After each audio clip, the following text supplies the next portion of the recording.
Before the rise of empires, before the first dates were recorded in any history book, the continent of Tamriel existed as a blank slate.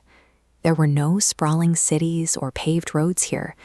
Deep, ancient magic ran through untouched forests, and mountain peaks remained unclimbed and unclaimed. Scholars call this primordial stretch of time the Merethic Era.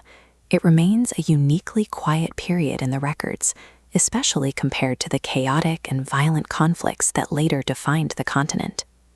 This landscape functioned as a massive geopolitical vacuum. Because no one held the land, whoever stepped into this space first would determine the trajectory of all future history.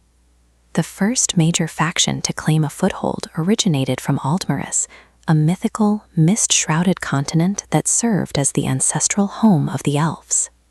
These people, the Aldmer, crossed the southern oceans in elegant ships to establish a permanent future on Tamriel's shores. They expanded their influence through a combination of intellect, magical mastery, and a complex political hierarchy that kept their growing colonies unified.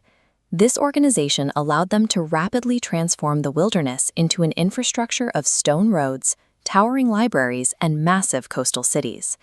Through this strategic buildup of magical and physical architecture, the Elves secured their position as the continent's first dominant cultural superpower. While the Elves refined their society in the south, a very different power structure emerged in the north, where the climate remained freezing and unforgiving. Ancient dragons held absolute dominion over these northern peaks, ruling the skies as the region's apex predators. They maintained control through a rigid hierarchy, using dragon priests as direct intermediaries to govern the scattered local populations on their behalf. The early humans living in these shadows existed in a state of constant religious awe, viewing the dragons with a mixture of worship and paralyzing fear. This was power in its most absolute form, an unchallengeable force of nature that maintained its rule through pure intimidation and physical supremacy. To understand where these early humans came from, we have to look far beyond Tamriel to the continent of Atmora.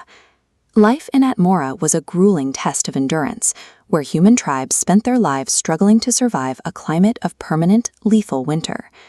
Driven by the need for habitable land, they eventually abandoned their home, navigating primitive longships through violent, icy sea storms to reach the southern horizon.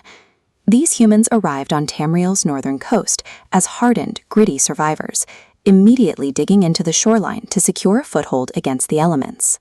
Their arrival introduced a chaotic third variable into the continent, a group that sat entirely outside the elven political system and the established dragon hierarchy. By the late Merethic Era, three distinct territorial spheres were moving toward one another: the elven civilizations in the south, the dragon-held peaks in the north, and the growing human settlements along the coast. For centuries, the vast distances of the wild interior kept these groups from interacting, creating a temporary state of stability. However, as populations grew and borders touched, the friction zones became undeniable. The elven drive for expansion, the dragon's demand for total submission, and the human's need for resources could no longer occupy the same space. When these three incompatible groups finally met in the center of the continent, the quiet of the wilderness evaporated, replaced by a highly volatile geopolitical powder keg.